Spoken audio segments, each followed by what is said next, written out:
Video ya makamu mwenyekiti wa chama cha demokrasia na maendeleo Chadema John Heche akiwa katika ziara ya no reforms no election katika wilaya ya Igunga mkoani Tabora imewagusa watu wengi sana pale ambapo kuna mzee ambaye alichangia tone tone ni kampeni ya kukichangia chama cha demokrasia na maendeleo kiendelee kushughulika na shughuli za kisiasa kwa maana ya kipato na mambo kama hayo. Sasa miongoni mwa watu ambao walikuwa wanachangisha wanatoa pesa hizo ni wananchi wa kawaida kwa maana wanachama wa Chadema na wapenzi wa siasa ambao wanapenda kuziona kazi za Chadema zikiendelea kufanyika. Sasa miongoni mwa watu ambao walikuwa wanatoa pesa alikuja mzee ambaye unamuona kwenye video hapo akatoa kiasi cha pesa shilingi 2000 na ukimwangalia kweli yule mzee maisha yake kidogo hata physical appearance yake kwa maana muonekano wake wa nje unamwona ni mzee ambaye maisha yake kidogo sio mazuri kiasi hicho. Sasa John Heche ambaye ni makamu mwenyekiti wa Chadema aliguswa na kitendo cha mzee huyo kwa maana ya kukichangia chama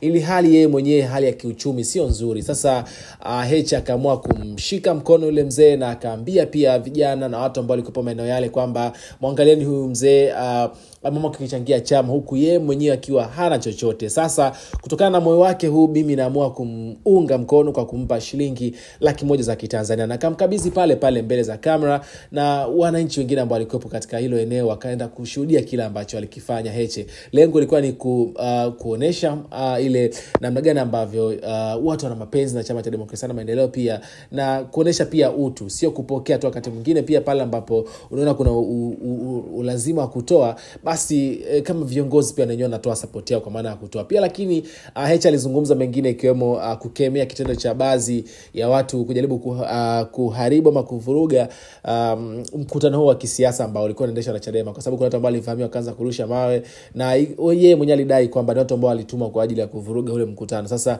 Heche pia akawaambia watu kwamba waachane na hayo mambo ya kuvuruga, wanachokitaka wao ni reforms zifanyike ili waweze kushiriki katika uchaguzi ambao utafanyika hapo Oktoba mwaka 2025.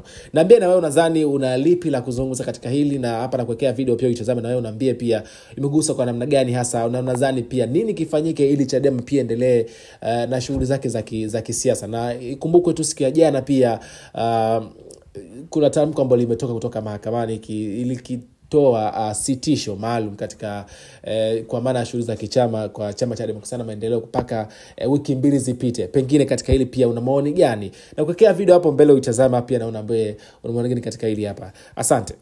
Alichokuwa nacho mimi kwa heshima hiyo nampa shilingi 100,000. Mungu akubariki sana. Mungu akubariki sana. Najua utakuwa umetoa kila kitu ulichokuwa nacho. Huyu mzee anapataje shilingi 2000? Nyie mnaona. Alafu wewe kijana unatumwa kuja kupiga watu mawe. Tunahitaji mabadiliko. Sikubali. Mungu akubariki sana. Pandisha juu mzee. Pandisha juu tuone.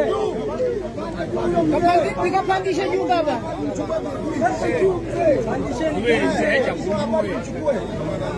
Haya hii ya kwako. Pandisha juu mzee. Pande juu. Asanteni sana. Haya asanteni sana. Achia